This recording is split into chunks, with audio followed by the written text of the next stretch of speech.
Assalamualaikum warahmatullahi wabarakatuh. Alhamdulillah. Wassalatu wassalamu ala rasulillah.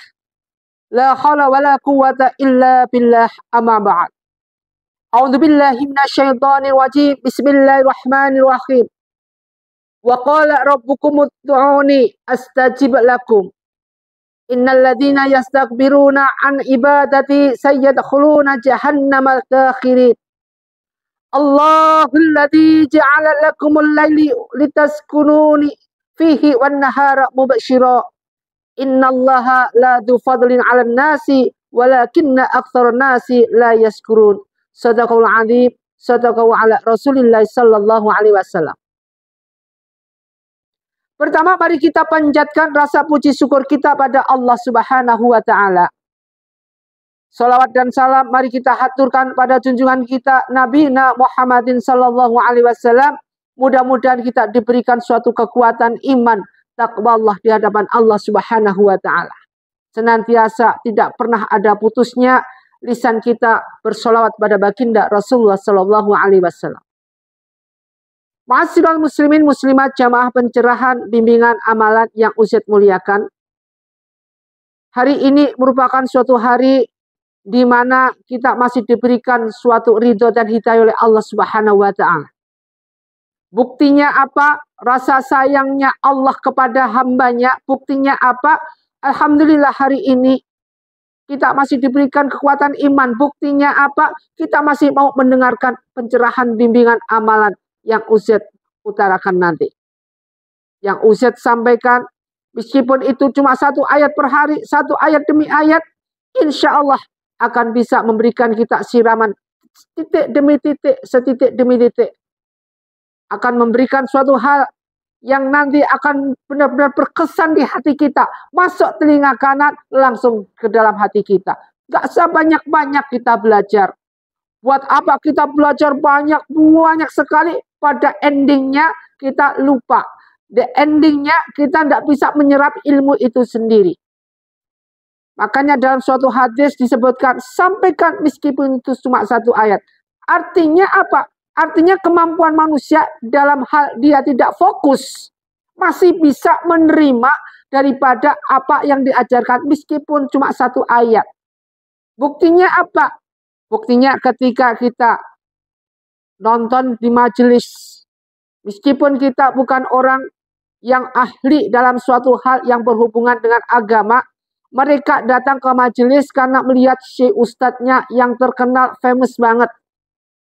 Kemudian saking inginnya melihat si ustadz itu, dia sampai mendengarkan. Ketidakfokusan ini tetap bisa masuk meskipun cuma satu ayat. Artinya manusia masih bisa menerima dalam keadaan unfokus. Dalam keadaan dia tidak fokus. Masih bisa mendengarkan aja langsung diterima sebatas cuma satu ayat. 2 ayat ditambah malah kagak masuk. 3 ayat belas.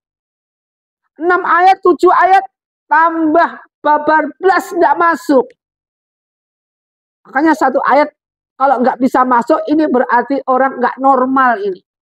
Berarti orang itu kalau disampaikan satu ayat tidak bisa masuk dalam keadaan unfokus, tidak bisa nerima, tidak bisa meresap. Artinya orang ini tidak normal. Tidak normal di hadapan Allah, iya. Tidak normal di hadapan semua, iya. Tidak normal untuk datang ke majelis, iya. Kalau nggak normal artinya apa? Hatinya penuh dengan maksiat. Hatinya penuh dengan dikotori dosa-dosa, baik itu dosa besar, dosa kecil. Pikirannya sudah dimasuki rasukan iblis dengan miliaran iblis dalam cengkerama di dalam otak dan pikirannya. Apa yang terjadi? Terjadilah apa yang dilaknat oleh Allah, yaitu menjadi manusia pendusta. Pendusta dalam segala halnya. Menjadi manusia munafik. Menjadi manusia yang enggan untuk mendengarkan segala sesuatu yang berhubungan dengan asma Allah, yang berhubungan dengan segala sesuatu yang Allah berikan dan Allah perintahkan. Enggan semuanya, tidak mau nerima. Makanya Allah berikan fadhkuruni azkurkum.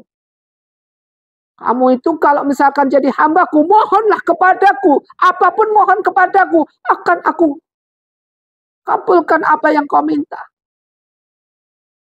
Di sini pentingnya dalam suatu sholat, di dalam sholat itu sendiri, di dalam bacaan sholat itu ada terkandung dengan doa-doa yang mutajab, yang kadang-kadang ini setengah disingkat-singkat mereka yang menjalankan sholat. Nggak ada fokusnya di dalam menjalankan sholat. Setelah habis sholat, mintanya langsung doa cus hilang. Tetapi setelah sholat minta kepada Allah Subhanahu Wa Taala, ya Allah, mana buktinya kekayaan, apa rezeki, mana dan segalanya, bla bla bla. Tuntutannya yang dibesari. Sementara apa yang dijalankan kagak pernah ada. Takwa Allahnya nggak ada kepada Allah Subhanahu Wa Taala. Yang terjadi adalah suudzon terus sama Allah, suudzon sama Allah. Bagaimana kita bisa mendapatkan suatu hidayah dari Allah Subhanahu Wa Taala sementara kita sendiri tidak pernah memohon kepada Allah. Satu anak kecil menghadap orang tuanya, yang satu anak kecil bisa merayu orang tuanya. Satunya nggak bisa merayu orang tuanya. Kira-kira kalau antum jadi orang tuanya, mana yang antum pilih? Yang dekat sama antum. Itu pasti. Yang kasih uang, yang dekat sama antum. Itu pasti. Sudah merupakan qadri khairi wasyarihi. Sudah merupakan suatu takdir-takdir yang Allah berikan. Jika kita dekat sama Allah, mohon kepada Allah apapun, pasti Allah kabulkan. Kalau jauh dari Allah, mohon segala sesuatu, tidak akan Allah kabulkan. Dalam surat Al-Ghafir ini ayat 60 disebutkan, A'udzubillahi minasyaitonirrajim, bismillahirrahmanirrahim. Wa qala rabbukum ud'uni. Wa qala, dan Tuhan Rabbukum, dan Tuhan kalian berfirman, berdoalah kepadaku. Astajib lakum. Astajib, niscaya akan aku perkenankan lakum, bagi kalian semua orang banyak. Udah hum, ini udah semua orang banyak. Innalladzina, sesungguhnya orang yang yastakbiru, mereka itu orang-orang yang sombong. Kita masuk dalam orang yang yastakbiru atau bukan? Atau aman atau iman? Bagaimana kita masuknya? Hanya Allah yang tahu. Dan kita hanya bisa pasrah kepada Allah Subhanahu Wa Taala. Pasrah dalam bentuk apa? Pasrah untuk bentuk berusaha mendekatkan diri kita kepada Allah Subhanahu Wa Taala. Pendekatan bagaimana? Syariat dijalankan, makrifat didekatkan, tiap tengah malam bangun, jam 2 bangun sholat. Jam 2 bangun sholat. Karena ada mujizat di sini. Mujizatnya apa, Ustaz? Orang yang bangun jam 2, ingat ini, ibu-ibu ya, bapak-bapak dengerin Ustaz ngomong. Orang yang bangun jam 2 atau jam 3, istiqomah tiap hari, kemudian dia langsung bangun, mandi, dikucur dari atas ke bawah.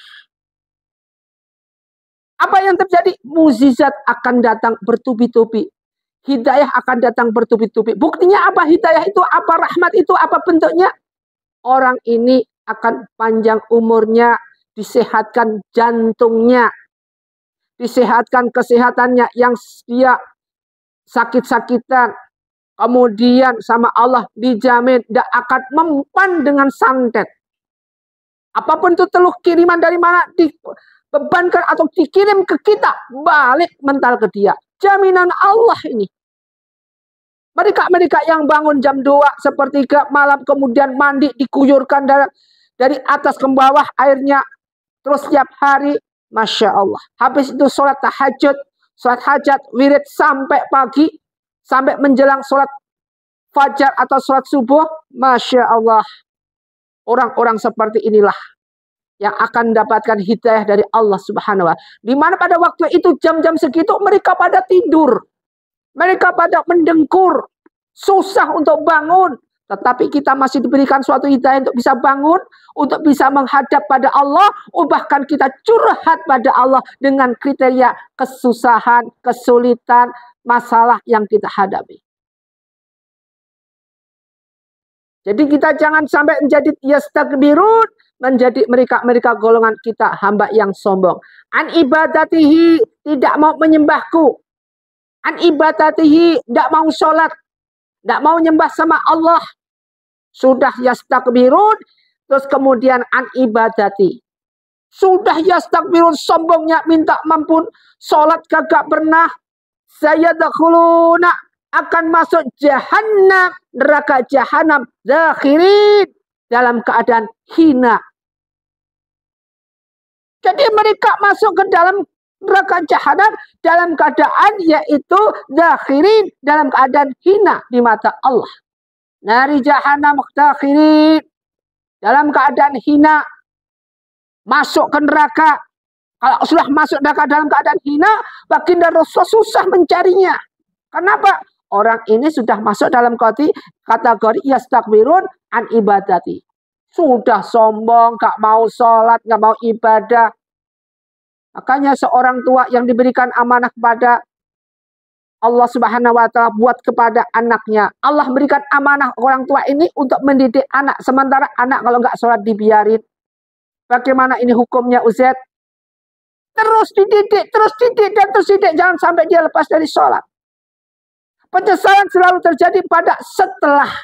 Bukan sebelum, setelah. Jadi segala sesuatu yang ada, andai kata dan lebih bagus, lebih baik kita tatap, lebih baik kita marahin kalau dia sampai meninggalkan sholat. Ini kita didik secara istiqomah, dan istiqomah. Makanya segala sesuatu yang berhubungan dengan ibadah, jangan sampai kita lengah. Jangan sampai dibiarin. Oke, anak main game, los-losan, tidak tahu waktu. Tidak tahu hari, tidak tahu jam, waktu sholat ditinggalkan. Kalah semua pendidikan agama dengan hanya ini. Hanya sebatang HP, kita kalah. Karena apa? Di dalamnya banyak sekali aplikasi, program-program yang ada, yang tujuannya adalah menggagalkan kita dalam ibadah sholat, memfokuskan ini, sehingga nggak fokus dengan apa yang dikumandangkan di azan. Hayya 'alas sholat, nggak mau kedatang sholat. Hayya 'alal falah, Allahu Akbar, la ilaha illallah. Sampai azan dikumandangkan selesai. Tidak datang-datang ini orang lagi masih asik main handphone. Dengan programnya, dengan stylenya dia yang semakin seru. Sementara keseruan yang berhubungan dengan akhirat. Yang mengancam kita untuk masuk ke neraka. Karena kesibukan kita tidak bisa membagi waktu.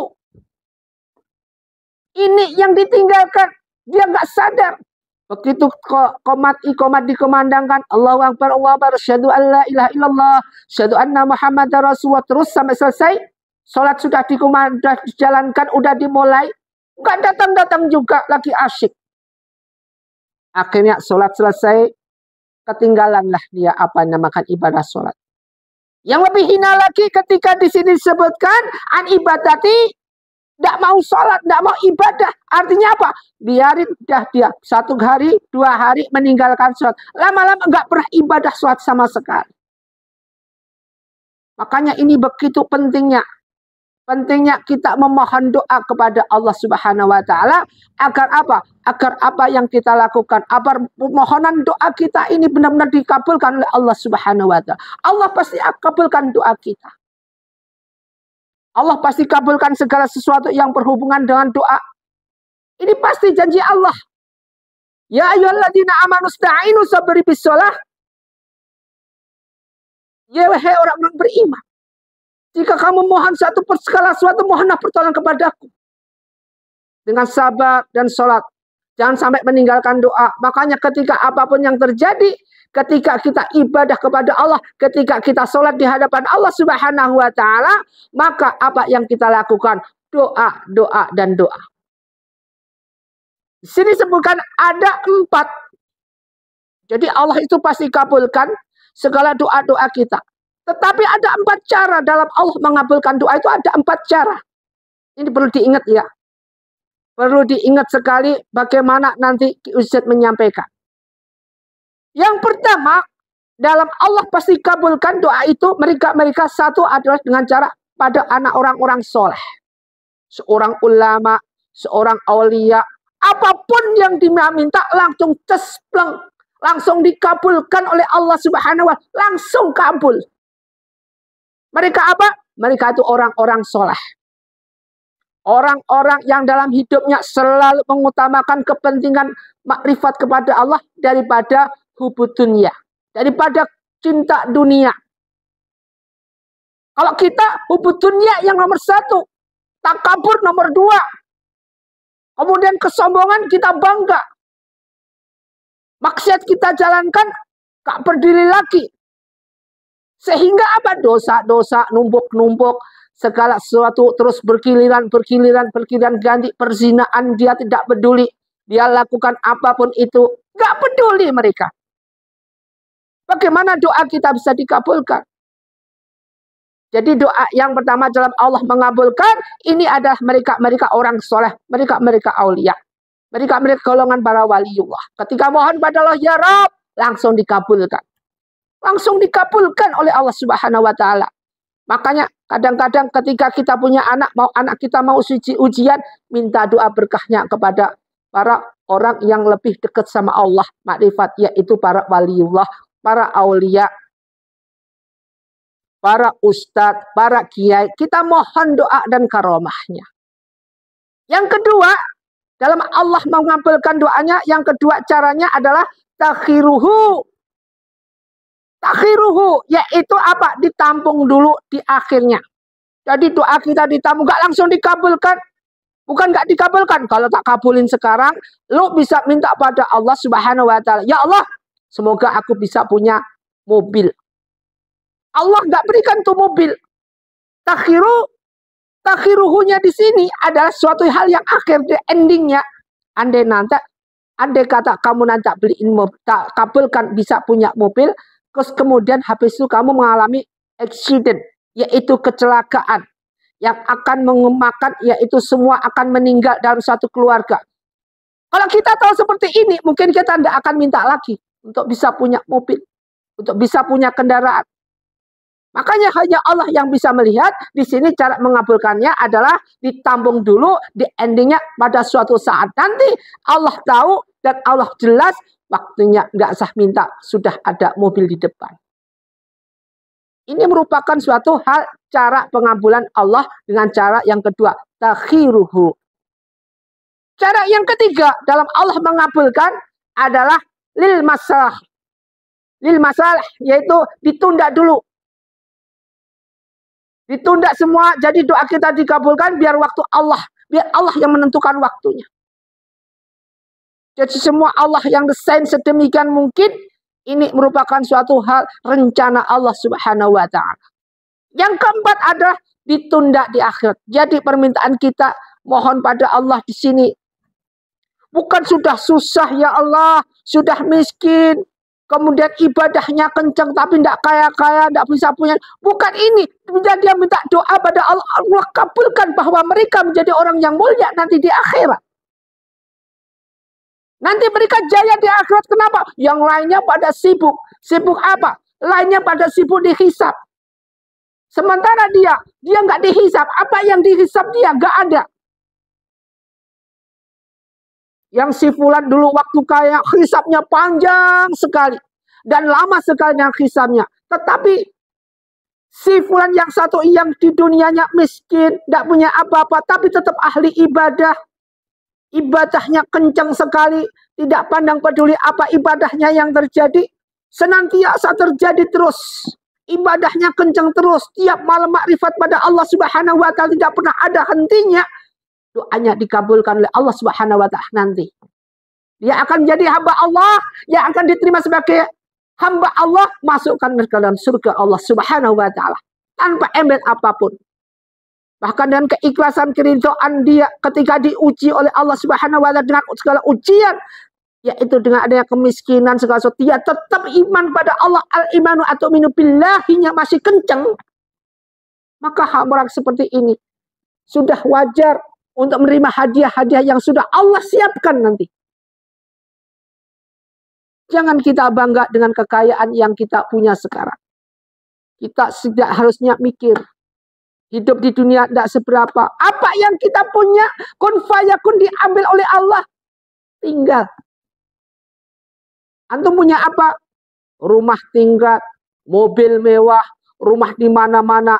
Ketika dipanggil oleh Allah, diambil nyawa kita, tinggal deh semuanya. Apa dibawa? Kagak. Ini penting buat kita bisa introspeksi. Sehingga apa yang kita minta kepada Allah Subhanahu wa Ta'ala, ya Allah, ya Rabb, berikan kami kekayaan, suatu kekayaan yang berlimpah, ya Allah, berikan kami segala sesuatu yang berlimpah, ya Allah, kekayaan berlimpah. Gak perlu. Gak perlu minta itu.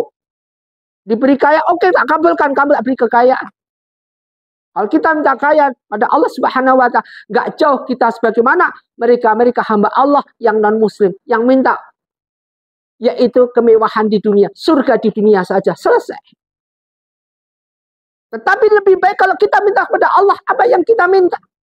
Ya Allah, aku sebagai hambamu yang lemah dan hina ini, ya Allah. Aku mohon kepadamu, ya Allah, berikanlah aku kecukupan. Ketika aku ingin ibadah haji, kau berikan rezeki cukup untuk bisa menunaikan ibadah haji, memenuhi panggilan, ya Allah. Ketika aku ingin suatu hal, kendaraan, kau berikan rezeki itu, bisa beli kendaraan, ya Allah. Tanpa memikir apapun, ketika aku ingin punya rumah, Allah berikan, cukup diberikan rumah. Entah itu rezeki dari mana, Allah yang memberikan. Artinya apa? Nilai nikmat, Masya Allah, la azidannakum. Nilai suatu hidayah, Masya Allah tidak bisa diungkapkan lagi. Nilai ikhlas ridho kita, Masya Allah. Inilah yang harus kita dambakan. Mohon kepada Allah agar kita diberikan kecukupan. Dijauhkan dengan segala kefakiran. Dan dijauhkan segala kekufuran yang ada. Tapi ingat insal rizqa misodakoti. Ini sering terjadi dan mereka sering lupa.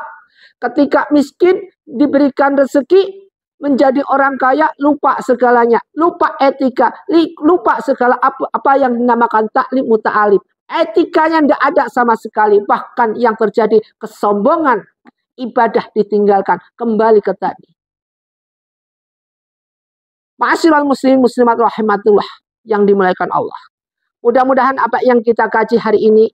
Disebutkan yastakbirun an ibadatihi.